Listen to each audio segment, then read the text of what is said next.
Muchas gracias, señor presidente. Buenos días, señor Aznar. Yo creo que usted ha sido ya bastante explícito y ha soltado lo que probablemente era el titular que deseaba que prevaleciera de toda esta mañana aquí entre nosotros. No voy a pedir perdón por nada. Tampoco yo se lo voy a pedir.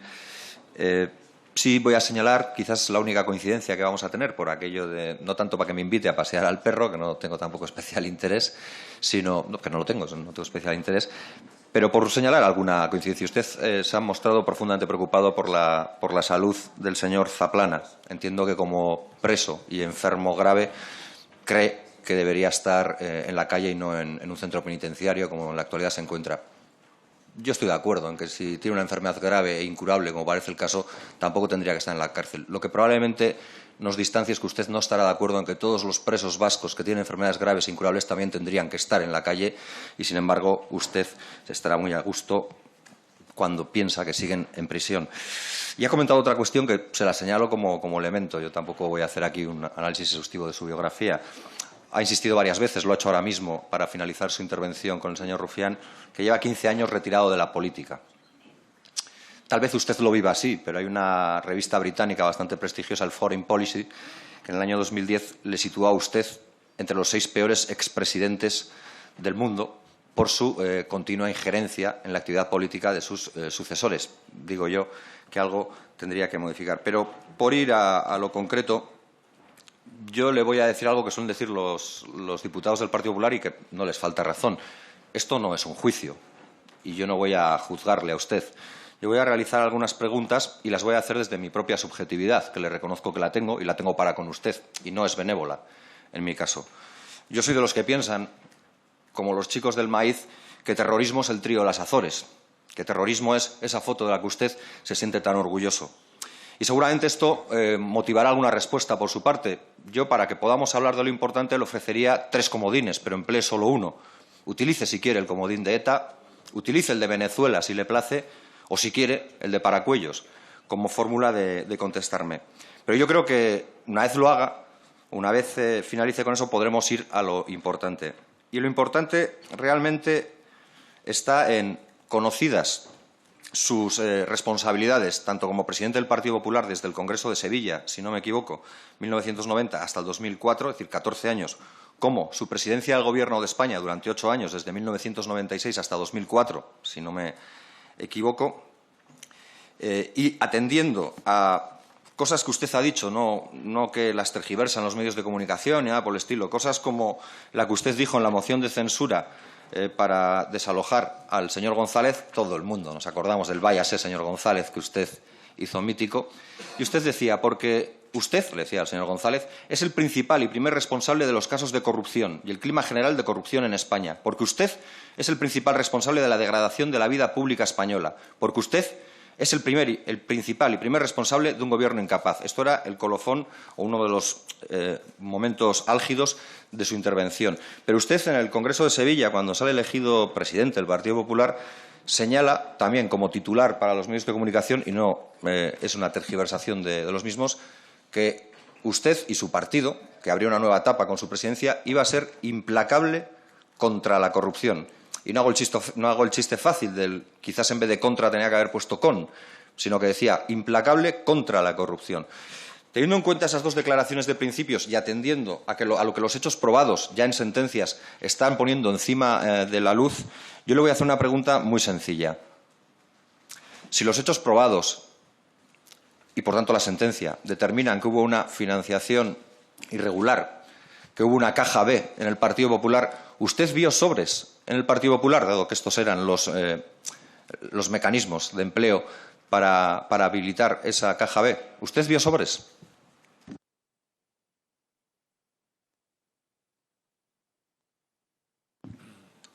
Vamos a ver.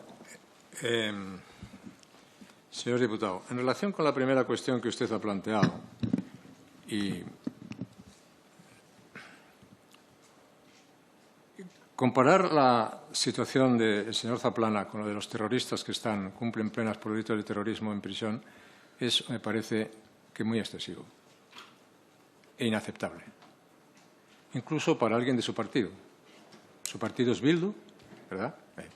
Que antes se llamaba Amaiur, ¿no? O Sortu, Batasuna. Batasuna. Batasuna. Sí, o sea, una parte de ETA, vamos, para entendernos. Eso es. Batasuna, una parte de ETA. Que fueron ilegalizados, ¿verdad? Y que luego tuvieron, cuando se llamaban Sortu, la suerte de ser legalizados.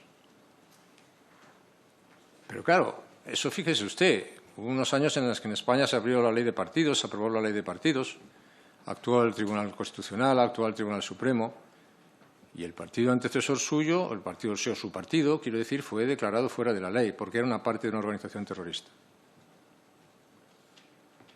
Entonces, cuando yo escucho ahora decir algo de presos vascos o de comparar con algunas personas, mire usted, no tiene comparación, ¿verdad? No, perdone, no tiene comparación. En España, primero, no hay presos políticos. En segundo lugar, en España no hay presos vascos o presos catalanes o presos aragoneses o presos valencianos. Y en el caso suyo, hay terroristas que están en prisión, cumpliendo condena por terror, por asesinar o por extorsionar o por secuestrar.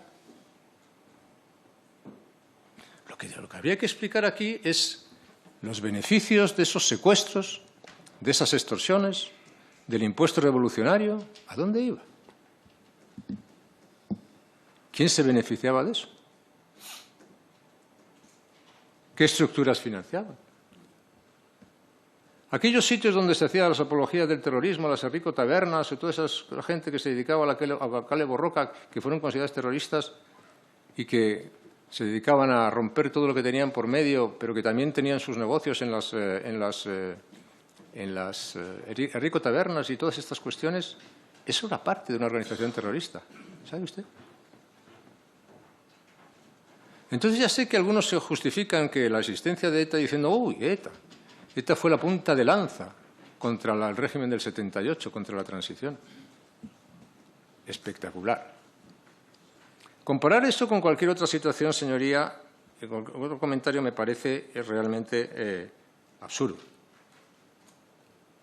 Que me pregunte a mí por sobres cuando nosotros no sabemos si ustedes han sido beneficiarios de extorsiones o de secuestros, es una cosa verdaderamente increíble. O cuando ustedes mandaban y cobraron el impuesto revolucionario a tantos y tantos empresarios y empresas del País Vasco. ¿Cuántas personas han tenido que marchar del País Vasco porque no aguantaban aquello? ¿Cuántas? Más de 300.000. Eso es un éxodo, ¿eh? Por el ejercicio de la presión, por el ejercicio de la violencia. ¿Eso les financiaba a ustedes? Porque yo no tengo ninguna duda de lo que significa en esos terrenos aplicar la ley. Yo creo que la ley estará por aplicarla y el Estado de Derecho para ser ejercido, señoría. Y en consecuencia, pues mire usted, lo que usted me habla en relación con sobres, mire usted dónde se entregaban tantos sobres o dónde se hacían sobres, si es que se entregaban sobres, o si es que aquellos que financiaban sus actividades, o sea, las de la organización terrorista ETA, sobrevivían para contarlo. Es una pena que a muchos de ellos no se les pueda preguntar, ni puedan comparecer en una comisión, sencillamente porque no están. Es una pena. Señor Matute. Sí, para no enredar más. ¿Usted vio sobres?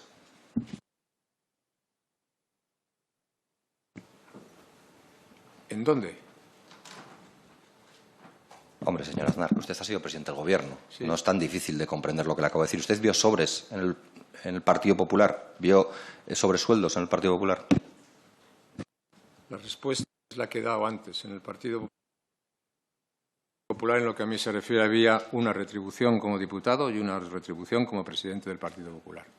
Y yo, por lo tanto, no he visto ningún sobre.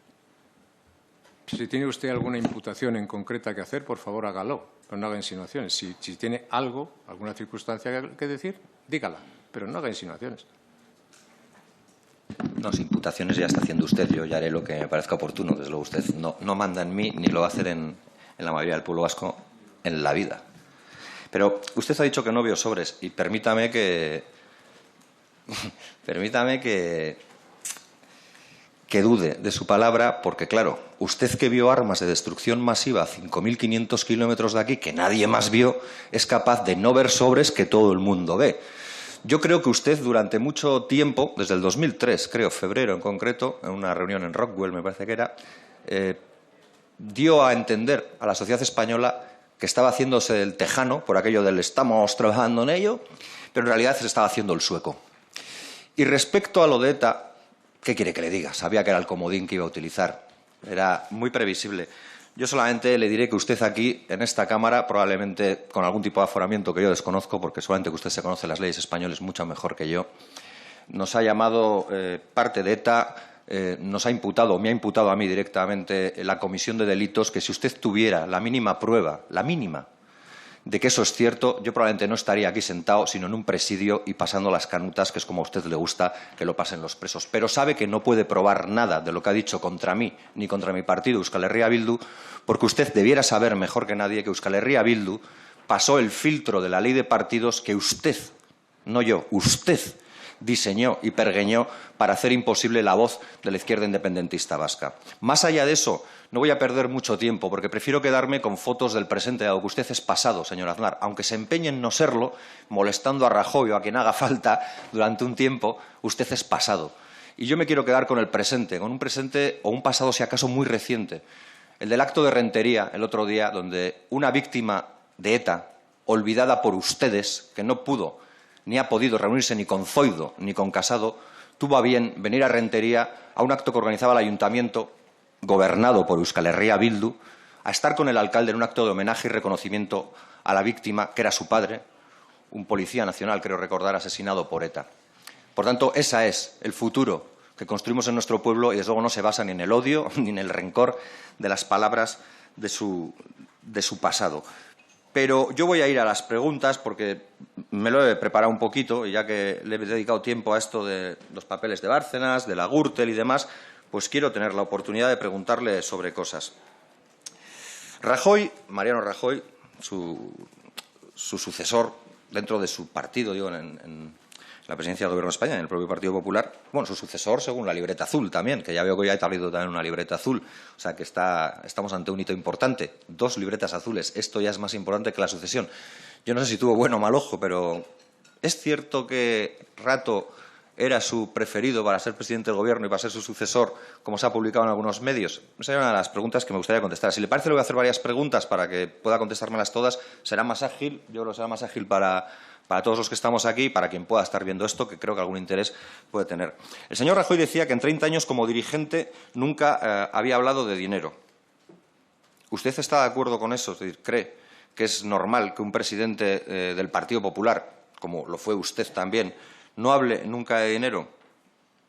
¿O cree, por contra, que su movimiento para cesar a Correa, no hablando de dinero, que parece un poco contradictorio, que una de tus primeras acciones, digo la del señor Rajoy, sea cesar a Correa, que había trabajado mucho con usted o con el Partido Popular durante su mandato, cuando no habla de dinero, pues no parezca hasta cierto punto contradictorio? ¿Y no cree que cuando la señora María Dolores de Cospedal dice que los sobresueldos se acaban cuando ella llega a la Secretaría General del PP, no es una manera de aceptar que antes sí lo sabía?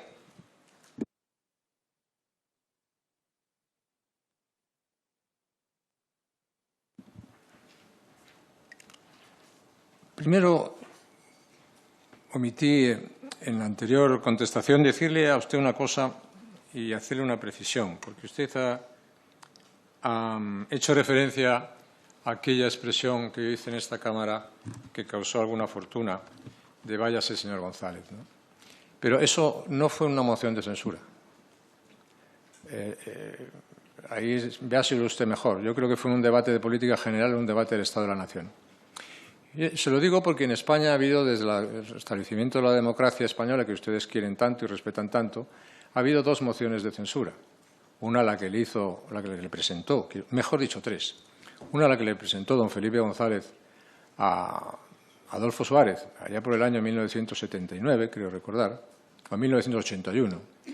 La segunda fue la que le presentó don Antonio Hernández Mancha a don Felipe González, allá por el año 1986 o 1987, por ahí sería. Y la tercera esta. Pero yo no presenté ninguna moción de censura. Que yo recuerde.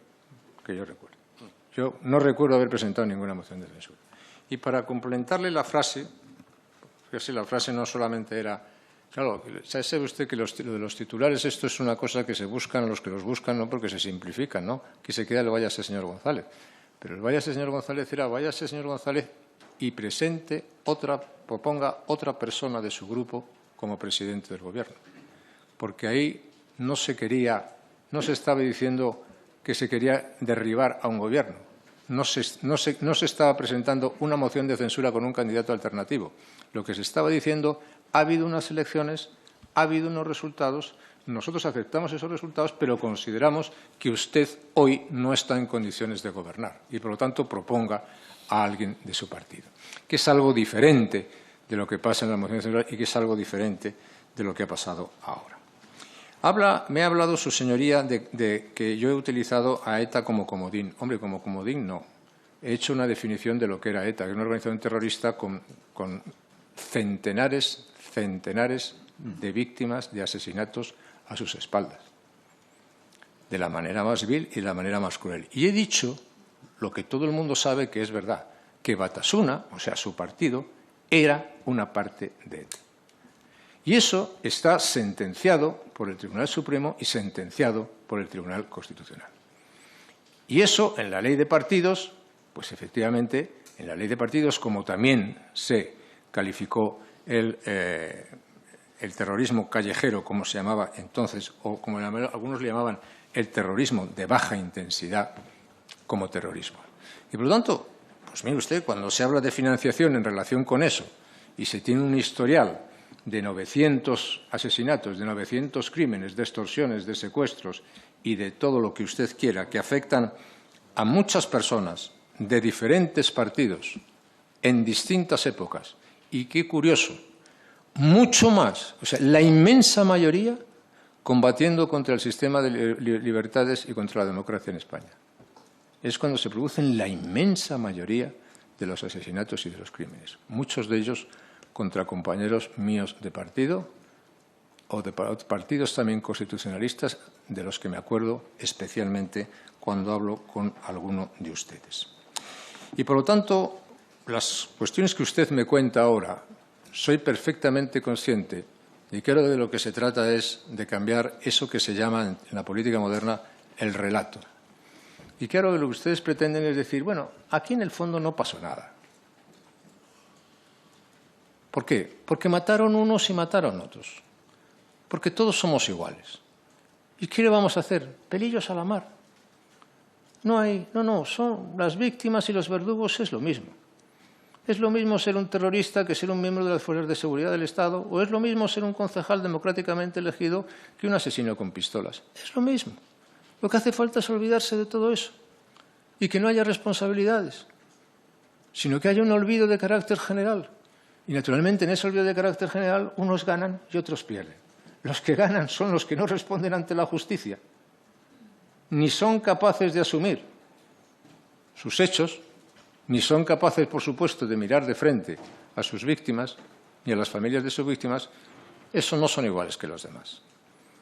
Entonces, no me pida usted que yo admita eso alguna vez, porque no lo voy a admitir nunca.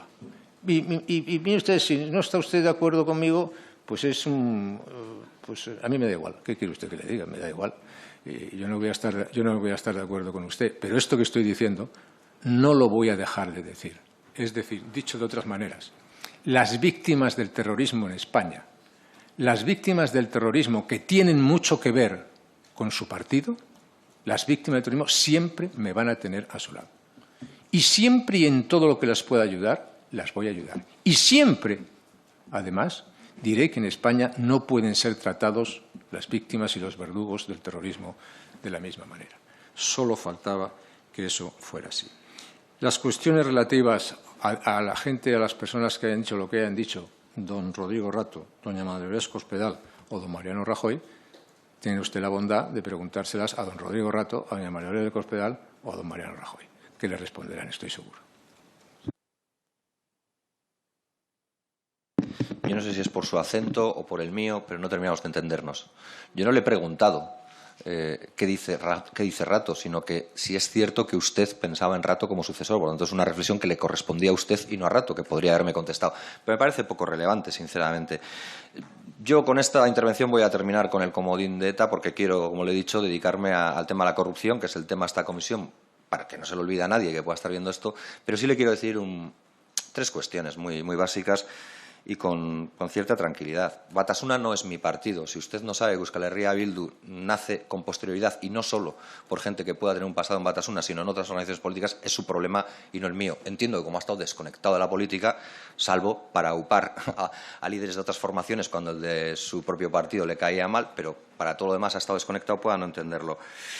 Estoy de acuerdo o puedo coincidir incluso con usted en que no hay que hacer un relato que diga que no pasó nada. Yo no quiero que en mi país, que en Euskal Herria, se construya un relato que diga que no pasó nada. Yo quiero que se diga todo lo que pasó. Y quiero que haya verdad, justicia y reparación para todas las víctimas, para todas, sin exclusiones. Ojalá en el Estado español algún día se encuentren con una derecha que no sea cavernícola y no se altere porque sacan a un dictador fascista del Valle de los Caídos y que se atrevan a levantar las cunetas para sacar a las decenas de miles de muertos que la derecha fascista y que el alzamiento golpista llevó y enterró durante la Guerra Civil. Pero usted ha dicho que estará siempre al lado de las víctimas y yo no se lo voy a reprochar, yo les tengo sumo respeto y en cualquier caso yo creo que podríamos hacerles caso los dos, por ejemplo a la VT y a Covite, cuando dicen que no se politice más el tema de las víctimas, y se lo decía directamente al Partido Popular y se lo decía hace escasamente 2 días. Pero por volver otra vez al tema, ya que he dicho que iba a acabar con este comodín, por volver al tema que nos ocupa. Ya le han preguntado si JM es José María Aznar y yo, sinceramente, conociendo su trayectoria y atendiendo un poco a lo que usted ha hecho y ha dejado de hacer, me había hecho la vana esperanza de que JM fuera José María Aznar, por aquello de que MVL era para usted Movimiento Vasco de Liberación cuando autorizó contactos con ETA, por cierto, en el año 98, y no MLNV, que es como oficialmente se decía que es Movimiento de Liberación Nacional Vasco. Es decir, si yo era capaz de entender que en ese baile de acrónimos se escondía la misma realidad, pues yo tenía la vana esperanza de que JM y JMA podrían ser lo mismo y podría ser José María Aznar. Pero usted me señala, o ha señalado a otros que le han preguntado que no. Yo le voy a leer un párrafo de la sentencia para que vea que no son titulares periodísticos que puedan estar tergiversados, que dice lo siguiente. También otras cantidades sirvieron para directamente pagar gastos electorales o similares del Partido Popular o fueron a parar como donaciones finalistas a la llamada Caja B del partido, consistente en una estructura financiera y contable paralela a la oficial, existente al menos desde el año 1989, cuyas partidas se anotaban informalmente en ocasiones en simples hojas manuscritas, como las correspondientes al acusado Bárcenas, en las que se hacían constar ingresos y gastos del partido o, en otros casos, cantidades entregadas a personas relevantes del partido. Esto lo dice la sentencia, no es una impresión, no es una interpretación, sino que es la sentencia dentro de la parte de los hechos probados. Y se refiere a los papeles de Bárcenas. Y en esos papeles de Bárcenas, aparte de aparecer JM, yo he leído por ahí, pero no sé si es cierto, que a usted su guardia pretoriana, su círculo de confianza, le puede llamar o le llama habitualmente José Mari. Ahí sí podría haber una cierta coincidencia entre el José Mari, ese del que hablan algunos, y el J.M.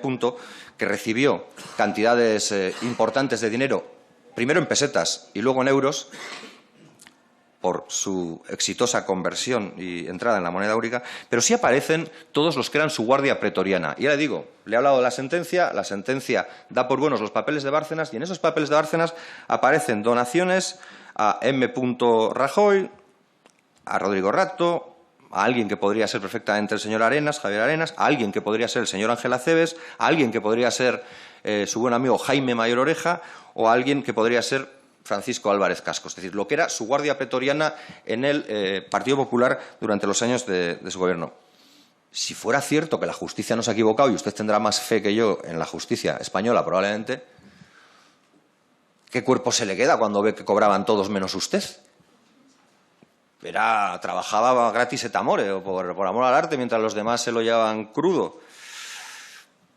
¿Por qué el entorno de los extesoreros del Partido Popular, y esto es una información periodística, por qué los entornos de los tesoreros le señalan a usted como conocedor y enterado de esas prácticas?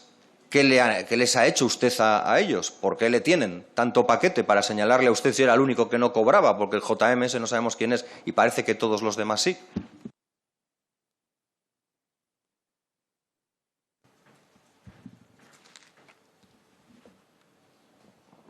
Contesto empezando por el principio, lo que usted llama, ¿cómo lo llama? El comodín, ¿no? El comodín. Ustedes tienen siempre una... Ahora una organización terrorista es comodín. Y lo otro son mecanismos de precisión, ¿no? Utilizan una terminología muy curiosa, ¿no? Pero déjeme, hay una cosa que está muy clara, mire usted. Yo tengo aquí delante una declaración suya en el que se refiere a un diputado de esta Cámara, al señor Rivera, y le dice, por aclararle algo a Albert Rivera y algún día un análisis algo atinado, Bildu no tiene ninguna intención de gobernar España. Solo operamos en política ante cada escenario pensando en cómo debilitar y acabar con los consensos del régimen del 78. Y la libertad de EH. Eso pone su título, que debe ser lo que ustedes llaman Euskal Herria, ¿no? Eso. Bueno, pues en eso sí que efectivamente no vamos a estar de acuerdo, ¿no? Pero usted también ha votado la moción de censura, ¿verdad? Sí, ha votado la moción de censura. Ha votado la moción de censura porque usted cree que es un escenario mejor para debilitar y acabar los consensos del régimen del 78. ¿Ha votado la moción de censura porque cree que es un escenario mejor para la libertad, o sea, la independencia de Euskal Herria? Porque que yo sepa, la libertad de Euskal Herria la puso en peligro una organización que se llamaba ETA. Pero los ciudadanos del País Vasco en elecciones autonómicas han votado en todas las que se han celebrado, y en elecciones generales, y en elecciones europeas, y en elecciones locales. Eso de recuperar la libertad, hay que decirlo también con palabras, será la independencia, ¿no? Es decir, romper el orden constitucional. O sea, que yo sé muy bien, lo sabía antes de venir, que usted está aquí pensando en cómo debilita los consensos del régimen del 78. Y usted y todo lo demás le trae sin cuidado, por supuesto. Y está aquí también porque ha votado una moción de censura, porque piensa que la actual situación favorece el debilitamiento y acabar con el régimen, con los consensos del régimen del 78. Pues bien, le tengo que decir que yo estoy aquí exactamente para lo contrario. Sí, estoy exactamente para lo contrario. Estoy aquí para defender la unidad de la nación española, estoy aquí para defender la transición a la democracia, estoy aquí para defender los consensos de la transición, estoy aquí para defender las libertades de los españoles y estoy aquí para oponerme y para defender a todos aquellos que se oponen a que el orden constitucional y la convivencia entre los españoles se pueda poner en riesgo, como ustedes los hacen y como usted lo hace. En fin, estoy exactamente para lo contrario. Y eso también le tengo que decir lo que le decía al anterior compareciente, que gracias al régimen del año 78, a los consensos del 78, tiene un sistema electoral tan opresivo y un sistema de libertades tan defectuoso que a los que quieren acabar con él se les permite intentar hacerlo todos los días. Eso sí, siempre que respeten la ley. Pero les permite una ley electoral estar aquí presentes en el Congreso de los Diputados. Aún como se les permitió estar en el Congreso de los Diputados, siendo parte, como dijo el Tribunal Constitucional y el Tribunal Supremo, siendo partes de una organización terrorista. Por lo tanto, eso tiene que quedar muy claro. Segundo, la sentencia a la que usted hace referencia, ya le he dicho que tiene dos contenidos muy claros, que se refieren a dos municipios de la provincia de Madrid. El importe, ya lo he dicho antes también. Y la aseveración final de la sentencia es la participación a título lucrativo, que ya he explicado antes que exime y elimina el conocimiento del delito. Y más bien, si hay personas que cometen un acto de eso, más bien tiendo yo a pensar que no quieren que se conozca, más bien que se conozca. Más bien tiendo yo a pensar, eso sería lo más lógico. Y lo demás, insisto, son aseveraciones, son interpretaciones que no tienen ningún tipo de carácter vinculante en la casación ante el Tribunal Supremo.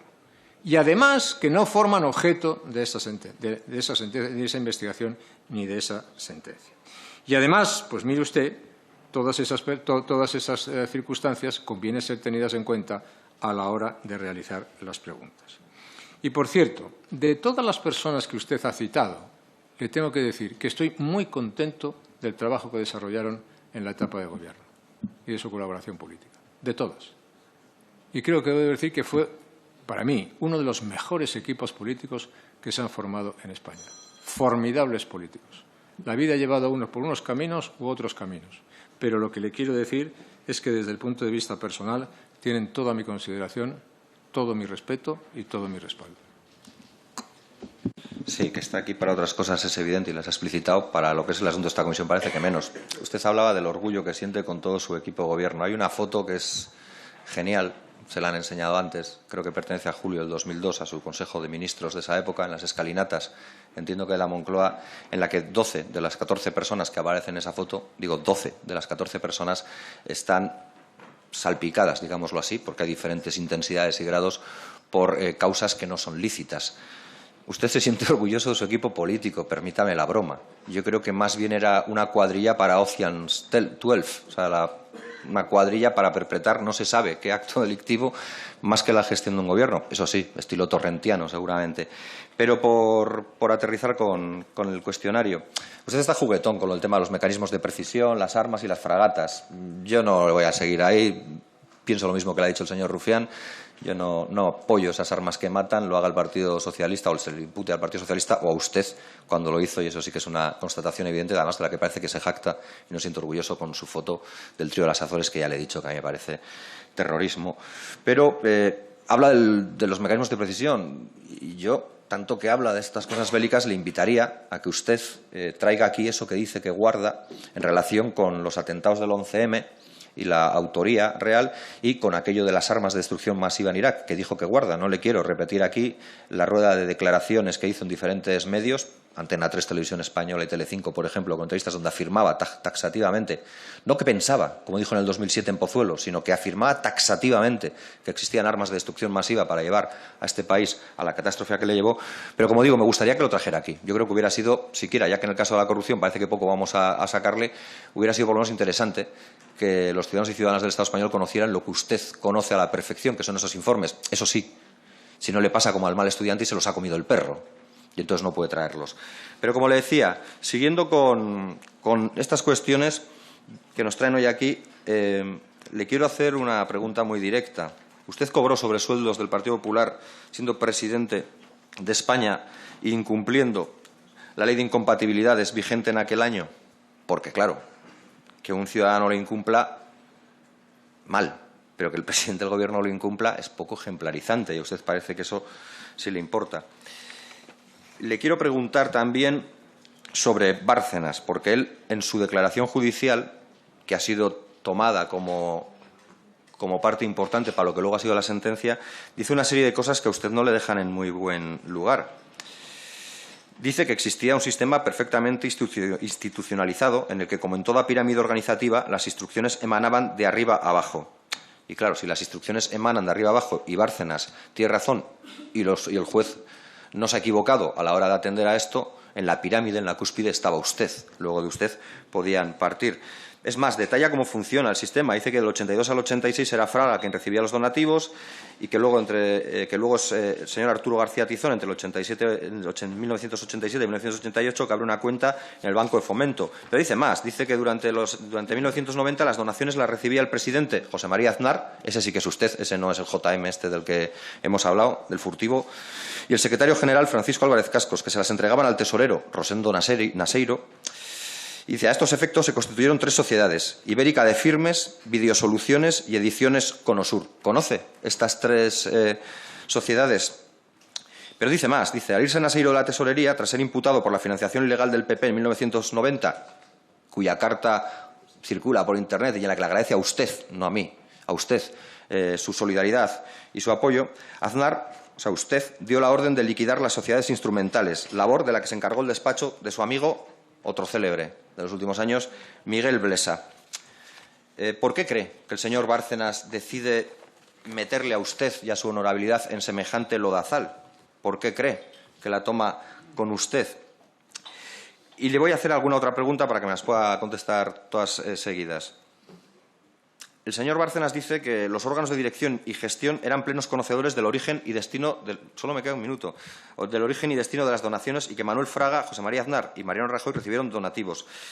Y, como solo me queda un minuto, yo lo lamento profundamente porque me dejo mucho, pero quiero preguntarle por una cosa en concreta, porque es un político que, estando retirado, ha vuelto a estar en activo, que es el señor Jaime Ignacio del Burgo, que ha sido propuesto por el Partido Popular, su partido, para estar en la ponencia de autogobierno del Parlamento Vasco. Y el señor Jaime Ignacio del Burgo, diputado del Partido Popular entre 1989 y 2008, admitía ante el juez Ruz la entrega de hasta 600.000 euros en sobres al entonces consejero de Salud de Navarra, Calixto Ayesa, como compensación por el cierre de su clínica al asumir el cargo. El pago, que consta en los papeles de Bárcenas, habría sido, según testificó del Burgo, autorizado por José María Aznar como una operación reservada que debía hacerse con discreción. ¿Por qué cree que Jaime Ignacio del Burgo... Ahora me contesta, que voy a terminar el minuto de tirón para que pueda darle todo.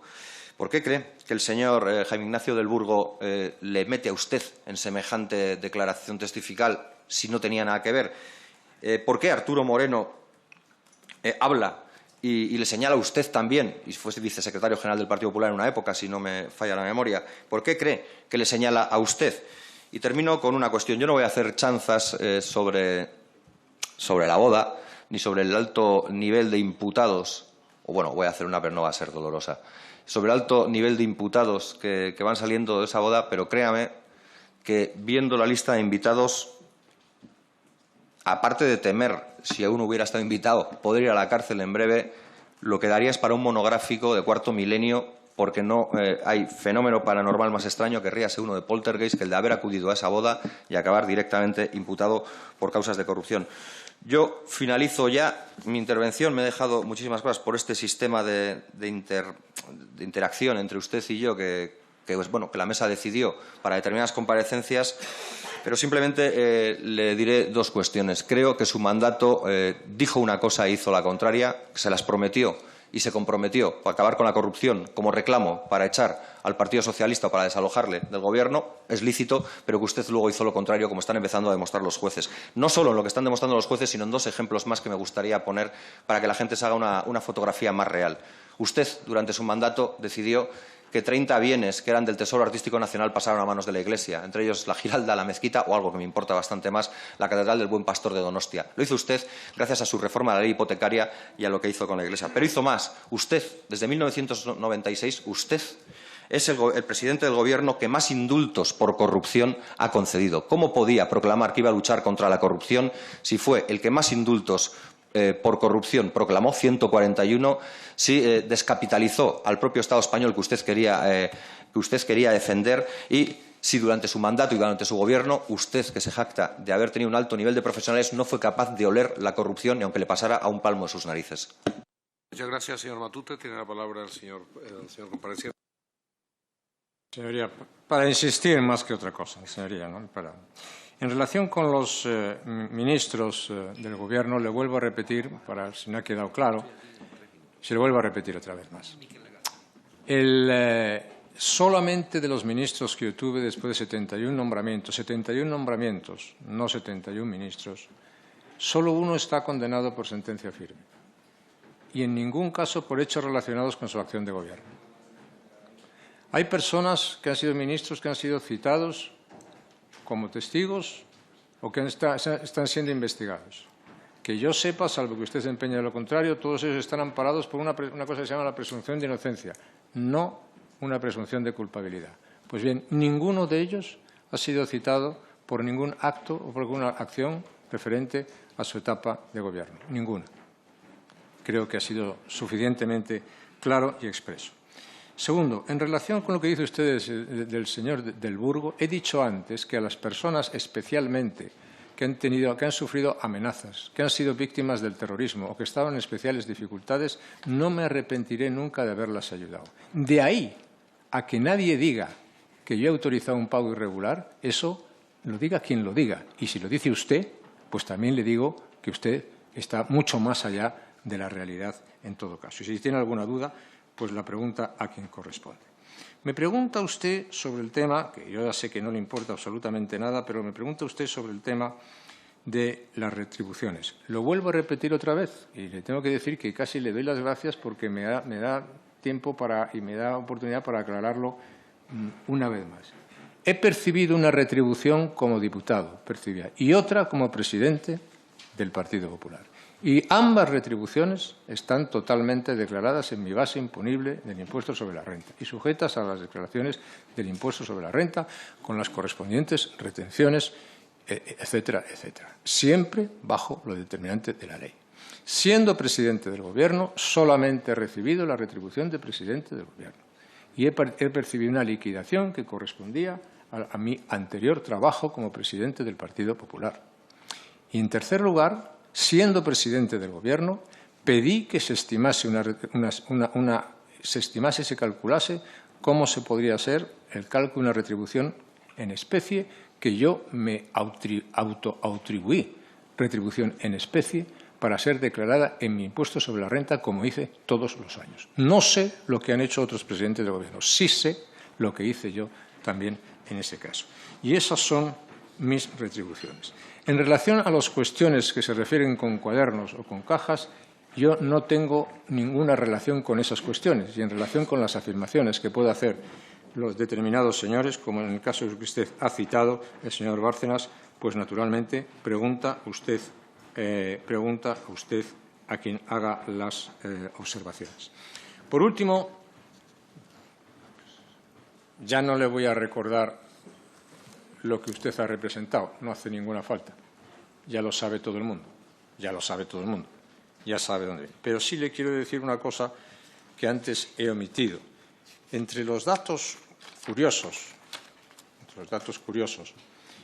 el Tribunal de Cuentas es el Tribunal de Cuentas de España. Eso a usted le puede molestar, pero el Tribunal de Cuentas al que ustedes están sujetos, el 6 de junio, pues determinó que en su partido, que era una parte de ETA, falta un sistema de auditoría o control interno. Y ese sistema de auditoría o control interno, su falta, puede constituir irregularidad sancionable tipificada en el artículo 17 de la Ley de Financiación de Partidos Políticos. Esto es del 6 de junio de este año. Este es del 6 de junio de este año. No, señoría. España es un Estado de Derecho. En España se respetan las libertades. Lo que no se tolera es que haya terroristas o golpistas que se salten la ley para intentar subvertir el orden constitucional y acabar con la transición y con las libertades que nos dimos los españoles. Muchas gracias. Perdone, se ha acabado su tiempo. Muchas gracias, señor.